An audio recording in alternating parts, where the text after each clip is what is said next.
trade tree. Unlike most of the season where I was just looking at Leafs trades and how they progressed over the years, today we're going to do something different. Because over the year I've been getting a lot of requests, hey man, do one for another team. Okay, fine. Today we're going to look at the trade tree of when the Edmonton Oilers traded Chris Pronger to the Anaheim Ducks. Appropriate because, well, the Edmonton Oilers are locked in a playoff series with the Anaheim Ducks. That, and it is a ridiculous, redonkulous, enormous trade. Since the famous trade that sent Pronger to the Ducks on July 3rd, 2006, the Anaheim Ducks have turned that trade into 10 more trades, which is incredible because the Oilers managed to turn it into 11 more trades, meaning that to date, that one Chris Pronger deal led to 21 more, and it might not even be done. Let's look at the basics. On July 3rd, 2006, the Anaheim Ducks acquired Chris Pronger in exchange for Joffrey Lupul, Ladislav Schmid, a 2007 first rounder, a 2008 second rounder, and a conditional 2008 first rounder. The condition on that first rounder was if the Ducks made it to the Stanley Cup final, the Oilers got that extra first. The Ducks did make it to the Stanley Cup final, they won the Stanley Cup, and as a result, the Oilers got the pick that allowed them to draft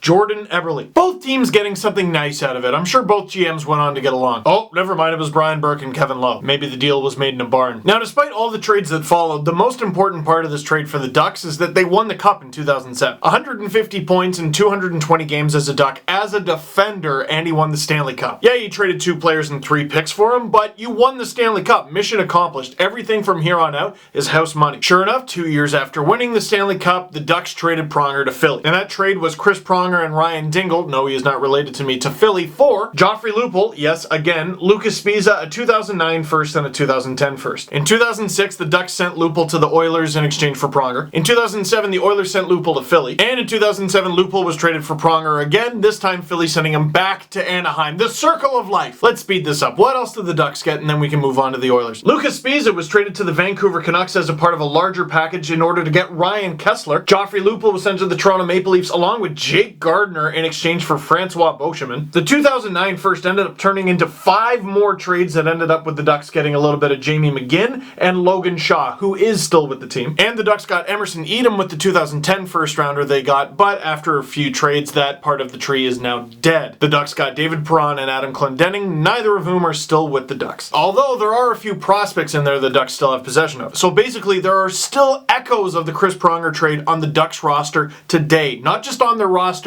in their system. We could revisit this tree next year, in 5 years, maybe even 10 years, and it might still be going. Now the Oilers. The 2007 first they got, they didn't get a whole lot of use out of it. The Oilers managed to turn that pick into Riley Nash, who they managed to turn into Martin Morinson, who they managed to turn into a 4th round pick, who they managed to turn into Eric Gryba, who is a pending UFA. Now, the 2008 second rounder that the Oilers got from the Ducks, they managed to turn into a 2008 third rounder, and Alan Rourke. Rourke went from the Oilers to the AHL to Austria to Germany, and the 2008 third rounder was surrendered to the Ducks as part of the compensation package the Oilers had to give up for Dustin Penner. Now, I didn't include Dustin Penner as part of this trade tree because that wasn't a trade. The Oilers offer sheeted him. That's how they got him. But let's say for a second that that counts. Dustin Penner should be a part of this trade tree. Well, after 3 seasons, one of them being a 30-goal season, the Oilers got 3 things from the Kings in exchange for Penner. One of those who was a third rounder who they turned into Daniil Zharkov, didn't quite work out. Another was former first-round defender Colton Tubert. He didn't quite work out either. The third and final asset that the Oilers got from the LA Kings in exchange for Dustin Penner was a 2011 first-rounder, 19th overall, who they used to select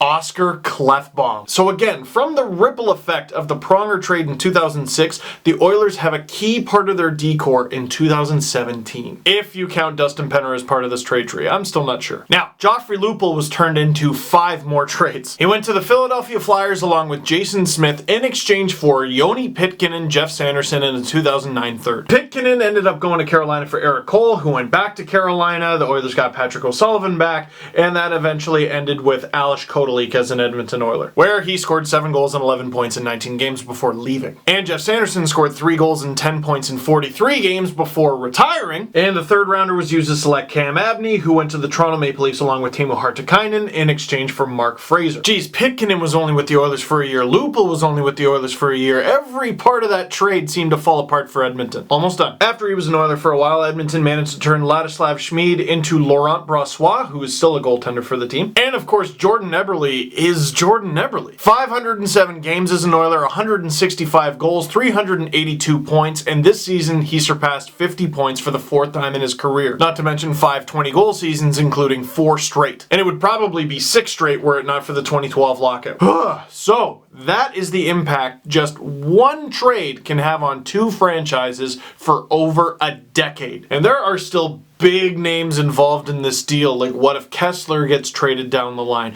What if the Oilers decide to trade Eberle down the line? This trade tree could go on for another decade. Who won?